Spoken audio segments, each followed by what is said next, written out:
Definite గా ఆ దిశగా కేసీఆర్ నిరంతరం ప్రయత్నం చేస్తుంటూనే ఉంటాడు. కేసీఆర్ ఉన్నంత కాలము కుట్రలు కుతంత్రాలు ఉండనే ఉంటాయి. ఎప్పటికప్పుడు తెలంగాణ ప్రజలు అప్రమత్తంగా ఉండాల్సిన అవసరం ఉంది. కేసీఆర్ రాజకీయ జూదగాడు. జూదం అనేది కేసీఆర్ మానడు. సర్వం ఒడ్డైనా జూదమే ఆడతాడు కేసీఆర్. రాజకీయ జూదగాడైన కేసీఆర్ తెలంగాణ రాష్ట్ర రాజకీయ ముఖ చిత్రంలో ఉన్నంత కాలం ఈ కుట్రలు కుతంత్రాలు కొనసాగుతూనే ఉంటాయి.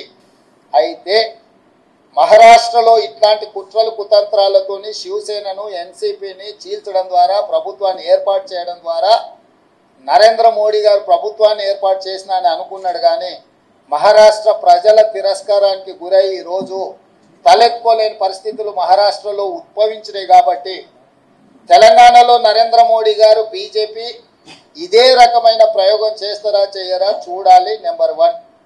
నెంబర్ 2, ప్రపంచంలోనే అత్యంత అవినీతిపరుడు చంద్రశేఖరరావు అని ఆరోపణ చేసి ఈ దేశంలోనే కుటుంబ పార్టీ అవినీతి కుటుంబం అని ఆరోపణ చేసింది కేసీఆర్ పార్టీని, కేసీఆర్ కుటుంబాన్ని.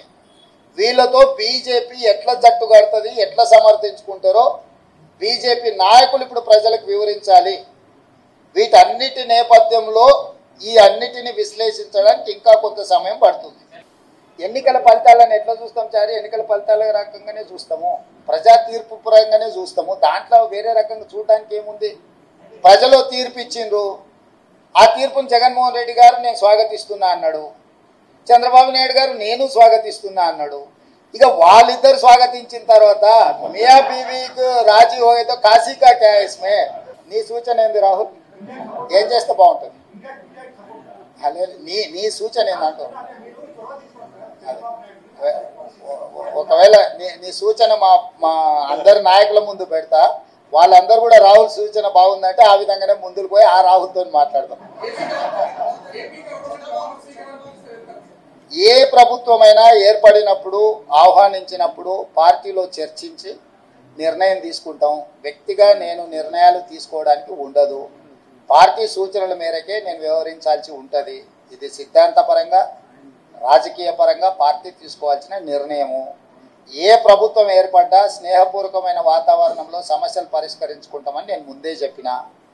ఈరోజు కూడా నేను ఆ మాటకున్నా. ఆంధ్రప్రదేశ్లో ఏ ప్రభుత్వం ఏర్పడ్డా ఆ ప్రభుత్వంతో సంప్రదింపులు చేపట్టి రాష్ట్ర సమస్యల్ని శాశ్వతంగా పరిష్కరించుకుంటాము. ఉమ్మడి క్యాపిటల్ చట్టపరంగానే సమస్య పరిష్కారం అయిపోయింది. హైదరాబాద్ నగరం ఇప్పుడు తెలంగాణకు రాజధాని. అంటే ఒక కీలకమైన సమస్య ఆల్రెడీ చట్టపరంగా పరిష్కారం అయింది.